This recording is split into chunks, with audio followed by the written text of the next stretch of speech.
Admit it. One of the things that excite you about Christmas is that it's a gift-giving holiday.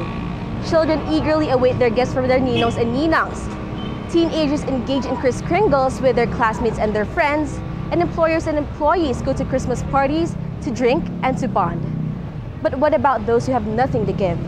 Those who become so desperate that they resort to extreme means? And what if these means spiral their lives to tragedy? We take a look at the life of a former thief whose actions led him to trouble and then to injury.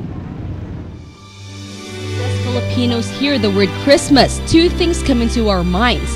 First, that it's a time of festivity, of celebrating our Catholicism, and second, that it's also a time to be extra careful of our belongings. In a developing country such as ours, a lot of our citizens who live below the poverty line become more frantic as the holidays come and as a result, resort to scheming. I was able to talk to one of those who tried such methods, a former thief whom we will name Noel. He and his family live in a small apartment in the heart of Tondo, one of, if not the most notorious city in Metro Manila. I would like to note that in order to protect those who were interviewed, their real names will not be revealed in this report. So we are on our way to Kuya Noel's house. As you can see, the stairs are very narrow, and actually this lot is shared by 3 other families. So it makes it 4 families total, along with Kuya Noel's and his family. So we can see here the lot and his house. Let's take a look at his house. Upon going to his house, I was surprised by how small the quarters were. It was only about 7 to 10 square meters. So this is Kuya Noel's house, and this is their living room, and at the same time their bedroom. So during the night they sleep here, and during the day they watch TV and they play here. And if we can see, if we explore his house, we can see that this is his kitchen. So there's the plates, the mugs, the rice cooker, the water jug. It has everything they need. And here on the right side, these are their laundry, their clothes, and their pillows, and their bed sheets for when they sleep at night. So we can see that he has a very small house, but it fits a family of 5. And it's actually enough for them. Although the rent is 1,000 pesos per month, Kuya Noel says that it's already enough.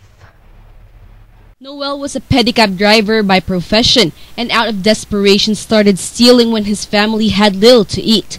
He did this during the years of 1997 to 2009. Minsan hindi mo po sinusunturin mo po sila dahil pero pag talagang pagkakataon na minsan lalo pag walang yung anak ko, ganun po. Nung ginagawa niyo pa po itong libangan ninyo, mag-isa lang kayong nagnanakaw o may parang mga kagrupo kayo sa Wala po. Ako lang po mag-isa po. So paano po ninyo ito ginagawa? Ano yung technique ninyo? Ano po, minsan po yung malakad lang po ako ng wala man ako, hindi ako nagdadala ng anumang weapon, barrel, di po ako nagdadala. Pag gusto ko lang po na, halimbawa, na-chepan ko lang na ipaparada ko pinsahe ko, nakita ko na pwede ko po damputin, nadamput ko po. 3 anak ko. Siyempre, kaya minsan nakakagawa tayo ng kalokohan. Hindi mo po araw-araw ginagawa yun. Simple pa ganun lang. Noel explained that he stole nothing more than cash and cell phones, the latter which he sold at 2,000 to 3,000 pesos a piece. He called his activity a pastime, which he did on an average of twice per week. Nakikita niyo sa mga ganun po? Hindi mo po pare-parehas po eh. Yung pinakamaliit, ano po? 5,000 po. 5,000. Pinakamalaki? Nakakakuha na po ako ng pinakamalaki, siguro po mga 15. 15. Yung pagbebenta po yung cellphone? Hindi po, kasama po yung mga nakuha kong pera, ganun. Nobody knew of his activity, not his family, not his friends. When he came home with cash in hand, he'd say he won in a gamble. There are no techniques in his method. He'd just come up a person and steal whatever he could. Minsan po, yung malakad lang po ako ng wala man ako, hindi ako nagdadala ng anumang weapon, barrel, di po ako nagdadala. Pag gusto ko lang po na, halimbawa, na-chepan ko lang na ipaparada ko pinsahe ko, nakita ko na pwede ko po damputin, nadamput ko po. Yung sa pag... Halimbawa, may nakita po ako isang bagay na halimbawa, may nakita po akong bag, kaya may pwedeng hold up yung mga ganung tao. Didikitan ko po siya. This did not come unnoticed to those who lived in Noel's neighborhood. He and his friends, who were also infamous due to their individual ways, were seen as lawbreakers and would be blamed for some of the crimes in their city. Due to his notoriety, Noel was jailed 5 times. The first time, he said, was a result of people putting blame upon him. Dati po, tambay po ako sa Herbosa. Sabi meron po kaming mga tropa-tropa. Laging putok sa tropa mga barkada rin, putok po doon. Pag may nagawa ng kalokohan, minsan ako may naparada sa sakyan. Nawalan lang doon si Bin mga ano yan. Ako minsan may babanggit si ako makita ng si Herbosa, dadamputan ako ng mga tanod. Those 5 times in jail were long and painful. The shortest was 4 months and the longest 5 years. Noel has experienced not being visited for a whole year. Hindi pa man. Lalo pag alam ko mag-okasyon, hindi na ako gumagawa ng kalokohan. Bakit po? Siyempre naisip ko na magpapasko ako sa di ba? Magpapasko ako sa kulungan. Kasi naranasan ko na magpasko ng ilang taon. Ano naman pong pakiramdam niyo? Nahirap po. Siyempre, lalo pag walang dumadalo sa'yo, walang bumibisita sa'yo, siyempre, wala kang gagawin kundi umiyak na lang doon. Magmukmuk sa isang tabi. Kasi naranasan ko na nga yung didalawin. Nang Pasko mismo? Oo. Sige. Ilang beses po kayong hindi nadalaw ng Pasko? Maniniwala po ako, 1 taon ako hindi nadalaw ng pamilya ko. Isang buong taon. Ano naman po yung sumasayo sa isip niyo nung... Kulang sa pinansyal. Kahit yun naman po, aasa na may dadalaw sa'yo, dahil buhay naman mga pamilya mo, buhay naman yung mga magulang mo. Kaya lang hindi ko pinasa na talagang dadalaw sila dahil alam ko wala rin naman sila.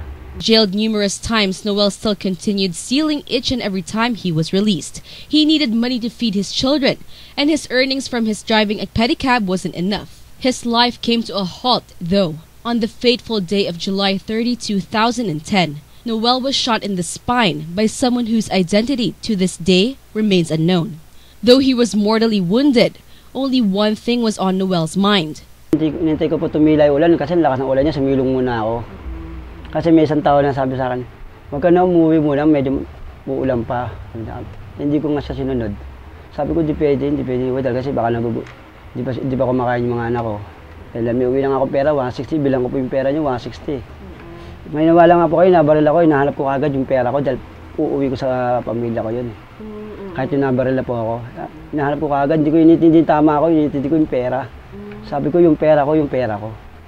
The attack rendered Noel immobile from the waist down, and he was bedridden for an entire year. He thought it would be the end of him, but encouragement kept him going. Ang tanong ko kaagad kung mamamatay ako, mamamatay po ba ako? Hindi ka mamamatay, malakas ang loob mo. Siyempre, nahawa ko sa sarili ko yun. Naawa kayo sa sarili? Siyempre, pero sabi ng mga kaya gaya. Kung pag-anuhan yan, kaya mo yung gumaling ka. Ikaw lang sarili mo lang makakapagpalakas sa'yo. Noel went to therapy thrice a week, but the price of 130 pesos per session was too much for him. He thought it would be better to use the money to buy food for his family, and has since stopped going to therapy for an entire year. To substitute this, however, his children massage his legs and his feet. His children do not see this as a chore. On the contrary, they do whatever they could to help their father literally get back up on his 2 feet. Tatay mo? Ano po? Gusto ko po mag-aaral. So, tumiyakan na ako tanong. Sige. Bakit? Para matulungan ko po. Takas mo na boss mo. Bakit? Anong gusto mong, bakit tutulungan mo tatay mo? Opo. Na ano? Para po makalakad. Maricar, anong gusto mo paglaki mo? Maging doktor. Bakit? Para makatulong. At a tender age, Noel's children seemed to understand their poverty. Seeing them cry because of the heavy burden of being poor was heartbreaking. Tapos, ano namang wish mo ngayong Pasko? Ano po? Tutulungan ko po mga magulang ko. Ano pa? At po, gusto ko po mag-aaral. Anong gusto mong sabihin sa daddy mo, sa tatay mo? Maging sana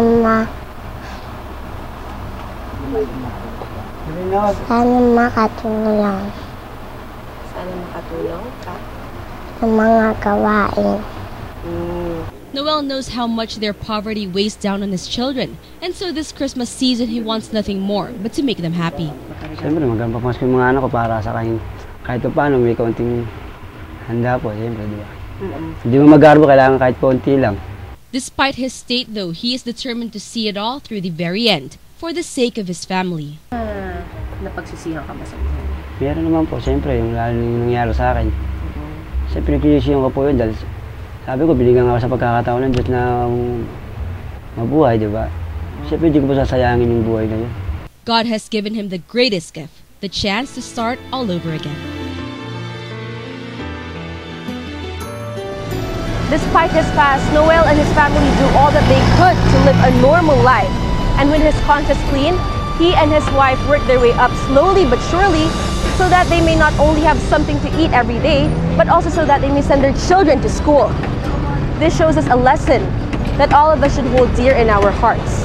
That despite sadness, despite hardships, and despite poverty, there is always hope. Pring Lacson, GNN.